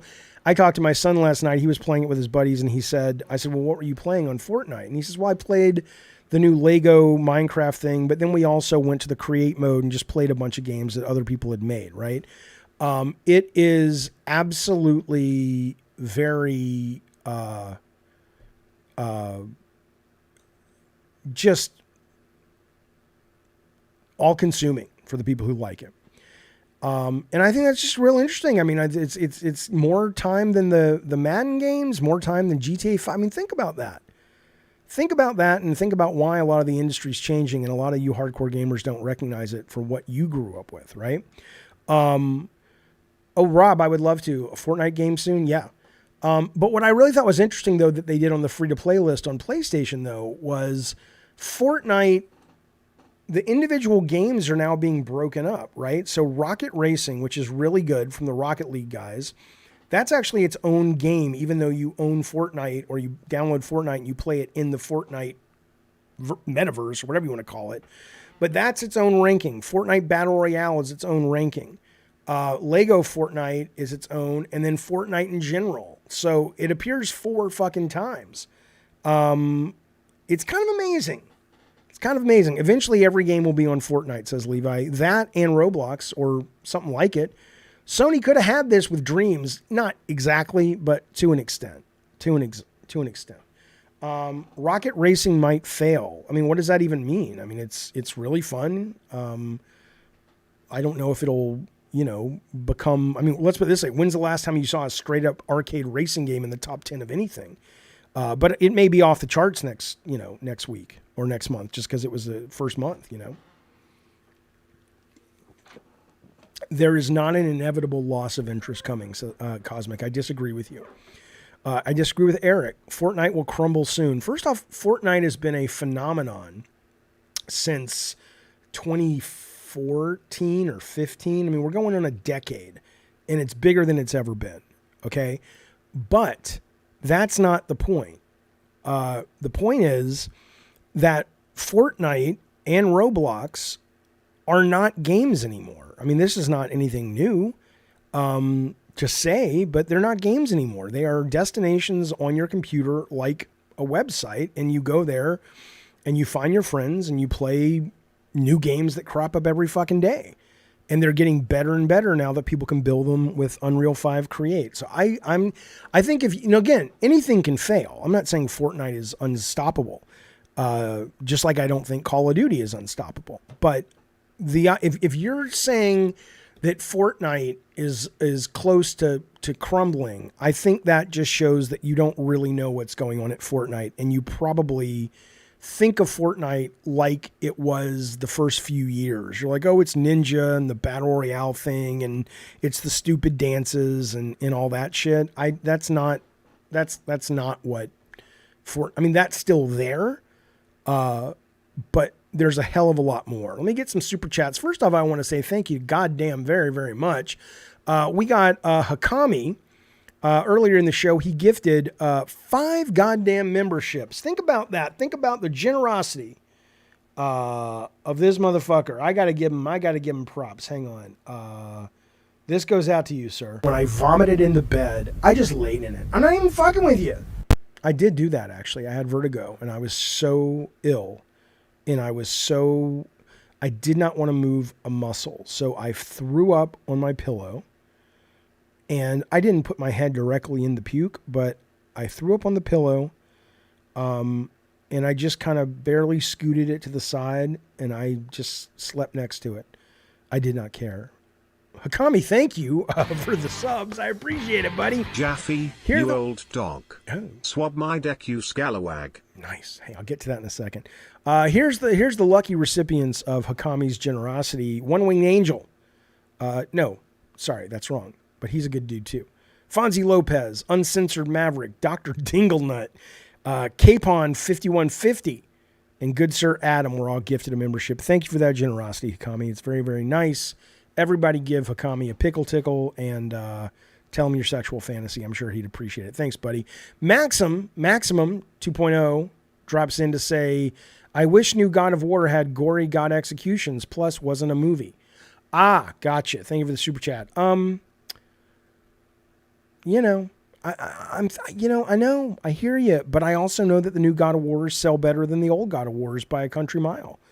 And there are games out there. I mean, the new Prince of Persia has some great executions. They're not gory, but I'm with you. I still like the gore. I still like the sex. There's still a place for that, but it's not with a AAA budget, unfortunately, at least in most cases. But yeah, I mean, there are a lot of people like you. And I like I've said before, I enjoyed 2018 a great deal. I loved it. Did not like Ragnarok. Enjoyed what I played of Valhalla. So was it Valhalla, the new one, the free-to-play one? But I hear you, and I appreciate the super chat and generosity. Then we got this guy down here who just dropped some ducats. Thank you, buddy. He says, hey, you old so-and-so. Captain Hook says, Jaffe, you old dog, swab my deck.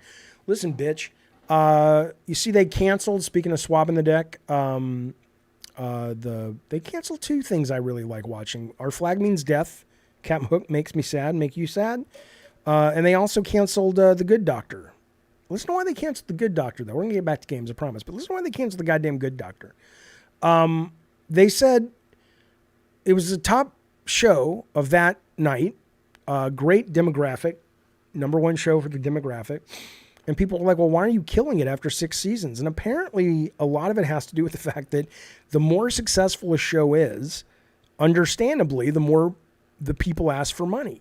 Like more money, raises and whatnot. And thus the more expensive the show becomes to create, to the point that the financials stop working and you can actually out-succeed yourself, or you can succeed yourself out of a fucking job. Isn't that weird? But anyway, I appreciate it, buddy. Thank you so much. Good Doctor was never bad. Good Doctor was awesome. And Good Doctor was not a House ripoff. I'm sorry. If you've not really watched it, you know, I don't know what to tell you. If you've not given it fuck you, V. Wrong. It was bad. No, it wasn't. It's subjective, first off. But that said, though, they were first off created by the same guy. House was done, I think that's right, or it's show run by the same guy. But The Good Doctor is based on a Korean show. But I want to say, maybe I'm wrong about that. But regardless, House was great. Good Doctor, I think, is great. It is what it is. Enjoy it or not. But it's going away, so fuck you. Okay. Look at this thing. Sony, all right, Maxim, good to see you, buddy. Thanks for hanging out with us, man. V says the autistic doctor idea was horrible. No one would let an autistic kid work as a doctor. Right. Well, first off, that's not really true, but I understand your point. But you may not know this. You're not watching a documentary. You're watching a television show that's fictional. Does that help a little bit? Because you are aware that, like, you know, the stuff on TV is made up, and it's metaphorical. Just so you know. Just so you know. Listen to this. SANDLAND, which I didn't have a goddamn bit of interest in until Sony put this trailer out yesterday. This, I think, is a PS5, PS4 exclusive. It comes out in April, and now it's on my radar. Let's watch the trailer and briefly talk about it. I told you YouTube's slow as fuck today. Okay. Here we go. What the heck is this? The site of the great Aquanium explosion. And the one who pulled the trigger on that bomb was the commander of the Royal Army Tank Corps. Me. We can't let it cause yet another tragedy.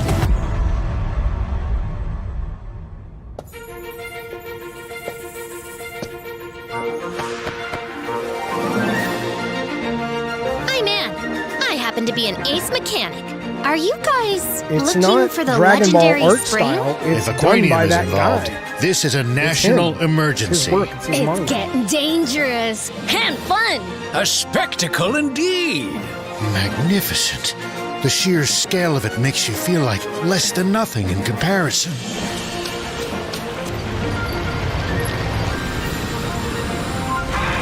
Yeah, the vehicle stuff, the vehicle designs are so cool. I agree, Rob. I'm looking forward to it.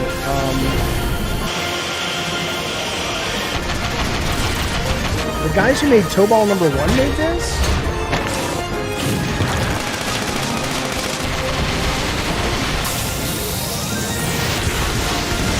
So it's got on-foot stuff, but it also has really cool vehicle combat.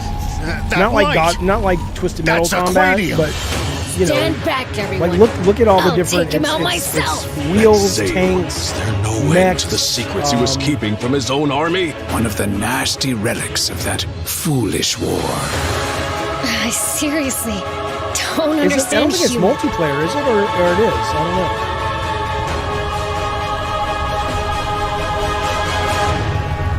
Open vehicle combat game, yeah. So I'm interested. Yeah, I think it's an exclusive for PlayStation, at least limited. I mean, they didn't fund it.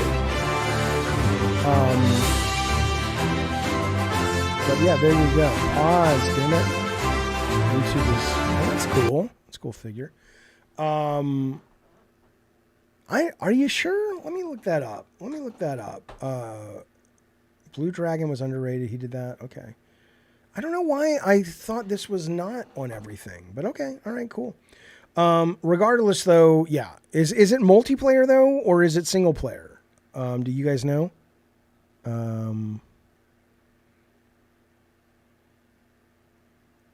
Okay. All right, let's move forward. Like I said, YouTube is so chunky right now. I don't understand what's going on. I think Morgan was talking to me last night on the show and said, have you seen this trailer for Sun and Bone? And I'm like, well, no, what is it? And she says, no,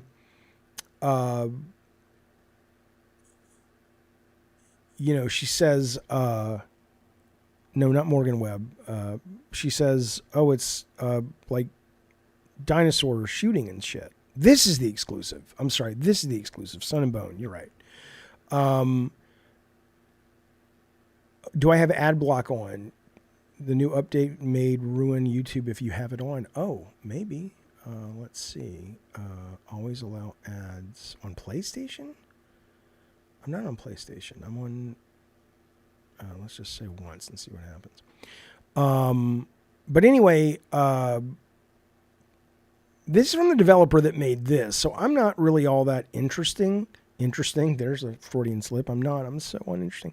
I'm not all that interested in this because Quantum Era was like recently, like last year, and it got a 40. People hate it. But then, though, here's this trailer, and some people seem pretty excited about it. Let's give it a look. Yeah, that is a little faster.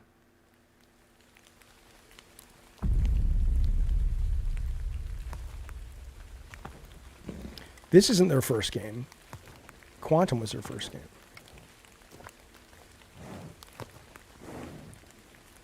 I mean, I can't imagine it's the same core of the team. You don't put a game out that fast.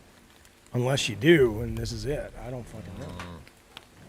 But I mean, it is, I like that we're getting this. We're getting the Jurassic Park game that's action. I like that we're getting more dinosaur single-player action games. Like that, the one they put out for Game Pass and PC, it was like Left 4 Dead for dinosaurs. I was like, I wanted to like it, but I couldn't get into it. It just wasn't that engaging.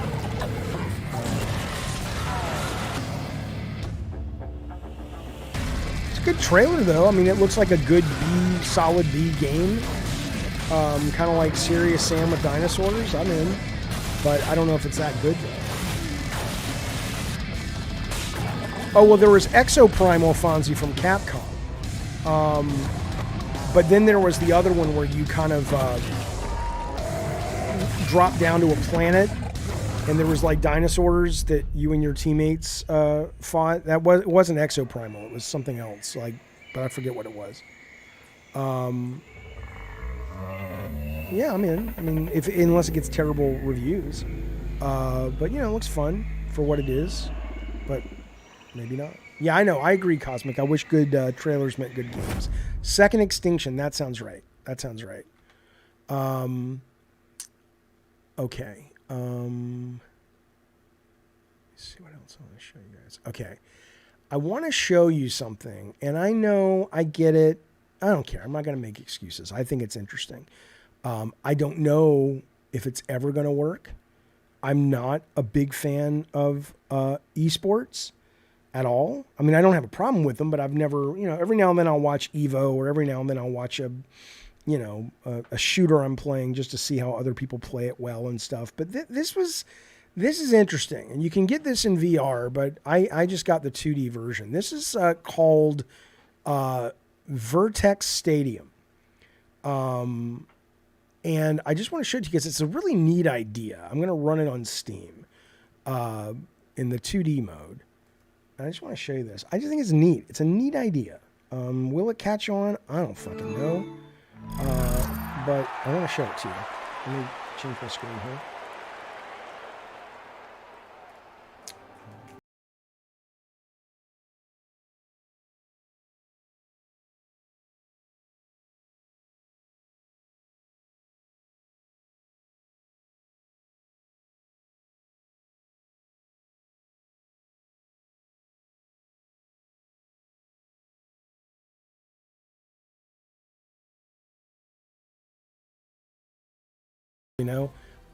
I know they've had what's the one from Riot, Valorant or whatever. Fuck you, Wallace Shawn. You haven't even seen anything, you dick. Give it a minute. God damn. And this is early access. Okay. Let me turn on VSync real quick.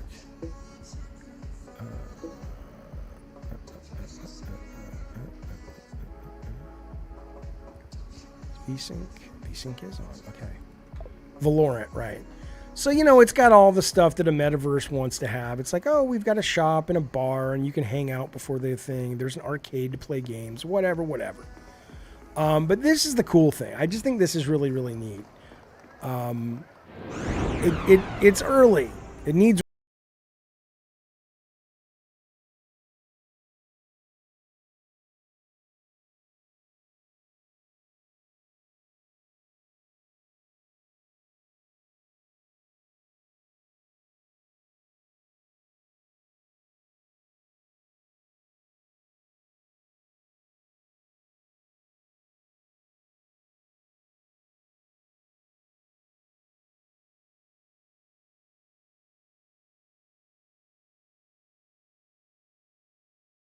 is it is an arena where you can watch virtual sports, right? And here's what you can do. You haven't even seen it, Fonzie. Okay, so when it's on, they're not broadcasting a game right now. You can go wherever you want in the environment. Let me, what is it, the W? You can choose your seats, blah, blah, blah, blah, blah. Okay. And they're about to play. You can see them down there. You can see the red team over there and the blue team there. And there are sports broadcasters when it's a live game. You'll be able to see the game up on the screen. You can watch them. I wish you could zoom in and move the map around, because it feels like it's, I find myself having to kind of constantly move seats to get a better vantage point. And I also think it needs to be able to be zoomed in and tilted so you can kind of control that. Maybe it's coming. It is in VR, yes.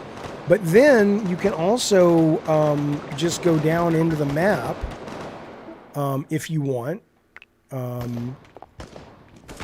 And obviously they can't see you, but you can, and again, this needs to have different cameras so you can cut to certain players and cut to stationary cameras, but you can go into the level like I am now and actually, you know, like here's this guy hiding. You can see let's see what he's going to do. I don't know if they see each other. Oh, he's dead. Yeah, they see him. So again, as of now, I don't, they are real players when there's a broadcast. I think right now they're AI because they're not doing a live broadcast right now.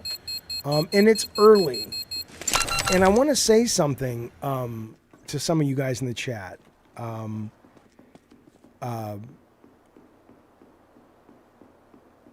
want to say something to some of you guys in the chat because I can't, if you're trolling, haha, yeah, you're fun.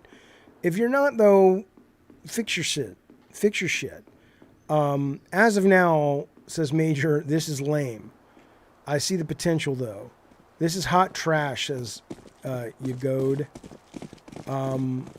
This is pathetic, says Peacock. It's like, guys, do you ever try anything in your life? Do you ever try new things and maybe they don't work, but you still appreciate I don't know. It just seems like so many gamers these days are just so fucking cynical.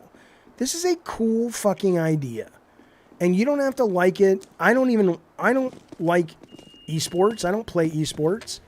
But it's cool. And if it was like a fighting game, or if it was a game that I was really into, I'd be all over this. I'd watch this shit. Yeah, Pap says everything's amazing and nobody's happy. I believe that's kind of where we're at, fellas. And you can go back out here. But again, it's early. You see the stats. You see them buying shit, prepping for the next round. Whatever. If they do it for real sports, I'd watch. They are doing it for real sports, by the way. Augmented reality already has this. We showed it on a episode a couple of weeks ago where you can basically, with your glasses or through your camera, and CES had a couple of things this week, and it's goofy looking, but it's not any less goofy looking than Google Cardboard was, if you remember that, where you mount this just kind of holder on your head, and then you can put your phone in front of it, and it holds it so it's hands-free. So you basically get augmented reality on your iPhone without having to hold it. And so you can go to companies or go to websites where they do this, where they are starting to do sports broadcasts where they're mapping the players and you're able to watch on TV, but you're able to also look at it and see like a 3/4 view of an NBA game. Awesome says, yeah, the Quest 3 allows you to watch NBA games in VR. Right. You can do that on the Quest 2 as well. It doesn't matter, Peapod. I don't care. I don't care, Twisted Sith. I can't help you if Twisted Sith says 40 people have left since you started this segment. I mean, look, I'm sorry if everything you see has to be just the greatest thing in the world to you, but if you can't even appreciate the uniqueness of this, then there's a very good chance I probably don't want you in the audience anyway. I'm not saying you need to buy this. I'm not saying you need to champion this. I'm not saying you need to celebrate it or say it's great. But to not look at this and go, that's a really interesting take on getting people more involved in esports. That's ridiculous. Yeah, this is free. It's on Steam. You can get it and play it in VR, or you can play it, watch it, whatever. Or you can watch it in, what's it called? In 2D, which is what I'm doing. It isn't particularly unique. It's pretty fucking unique. It's pretty fucking unique. I've never seen anyone do this before. I'm not saying that there haven't been shooters that let you, change perspectives and all that shit and have spectator mode. But this is a full-bodied, full-featured experience. And again, it's probably going to fail. It's probably not going to sell. It's probably not going to get people in. But, you know, when there's a real game, I'll try it. I'll be curious. Am I still playing VR sometimes? I am. Magnum, they're not paying me anything to show this. But if they were, I would take their money. Absolutely, because I like it. I think it's cool. Like I said, it needs work, but it's early. I mean, come on. Look at that. Come on, man. That's neat. That's neat. Now imagine something like the finals with all the destruction and shit happening. Come on, you guys. Come on, you guys. Don't be babies. Tekken, right? Yeah. That'd be cool. CSGO does not have a mode just like this. No, they don't. They do have a mode where you can go onto the battlefield and not be shot, and you can observe from different camera angles. But they don't have the full-featured stadium and the seating and the big 3D map. I've never seen that. Never fucking seen the 3D map that you can go to any angle. Come on, where is that? Where is that? Yeah, there you go. That's true. Peapod says at least they kept the seats empty for a realistic experience. You guys have no vision. You guys would never get hired. Not that you want to make video games, but you'd never get hired to make video games. You gotta dream a little bit. I'm not saying don't be practical. You gotta be practical too. But my God, it's driving me batshit. It's not an arena shooter. It's a stadium where you can watch multiplayer esports. Is what it is. Okay, fellas. Well, let's move on from this topic before the cynicism just pervades my brain and I become miserable. Goodness. You goddamn right I'm being critical. I don't care. I'm tired of it. I'm tired of people that I, love games with. You'd think the people who love games would be all fucking more optimistic about things. So mean. So mad. So negative. What's all that about? I am on Zoloft, yeah. Yeah, Major, it's the first version of the Oasis. We'll get there. Yeah, football games, absolutely. I agree. I'd watch a Madden like that. Doubles Advocate says it's slightly novel to sit next to your friends in VR, but it's a pretty awful experience to watch a match that far away. Yes, that's why I said it's an early access, it's an alpha, and ultimately they need to give the player the ability to zoom the camera in on that 3D set and rotate it and have a lot more control over how they want to watch the show. But it's not there yet. Okay.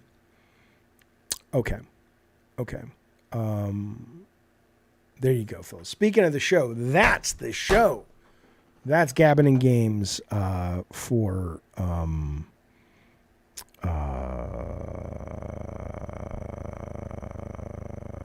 reading the chat. Sorry. That's Gabbin' Games for Friday. Listen to me. Don't forget, a couple things coming up tomorrow. If you don't have weekend plans, plan on spinning them here with your Papa J and the members of the channel. We got, in the morning, probably around 10:30, we're doing our Good Morning Gamer show. Gaming, geek, adjacent gaming, blah, blah, blah, blah, blah, right? So we're going to cover some game stuff, but we're going to cover a little bit of the UFO stuff that happened today in Congress. We're going to cover some really weird, cool tech from CES. We're going to cover this story of Mia Goth. Did you hear this? She was on a shoot. I don't know what she was filming, and she did a back kick for her character, and she kicked an extra in the head. Hurt him really bad, and then she started making fun of him, and now they're suing her, right? So we're going to talk about that tomorrow. And then tomorrow at 4 o'clock, we have 2 movies. We have Movie Nights back. We have Brain Dead from Peter Jackson as the second film. The first film is Zombie-Ass Toilet of the Dead. I don't know what to tell you. If you haven't seen the trailer, I showed it at the top of the show. Rewind the show. It is absolutely batshit insane. It's crazy. So that's happening as well. New members, thank you. Super chats, thank you. Gift memberships, good God, super generous today. Thank you guys very, very much. Specifically, shout out to Hakami. Appreciate that, buddy. Very, very generous of you. And look, be well. Rob, I will absolutely play you in Snap right now. I'm going to kill the stream. I'm going to go get something to drink. And then I'll meet you in the JoJo D room over on Discord if anybody wants to watch me kick Rob the Mod's ass in Marvel Snap. All right, be well, everybody. Thank you all. Thank you, lurkers and people who chat. When did I lose my virginity? You're obsessed with this. 18. First semester of college, not in high school. But I think I was 18 or 19. I don't know. Whatever. Well, college started in September, October, November. It was the second semester, actually. It was January. I was 18 is what I was. Okay. Be well. Be safe. Rob, if you want to play, meet me in there. I'll talk to you guys soon. Bye, everybody. Hope to see you tomorrow.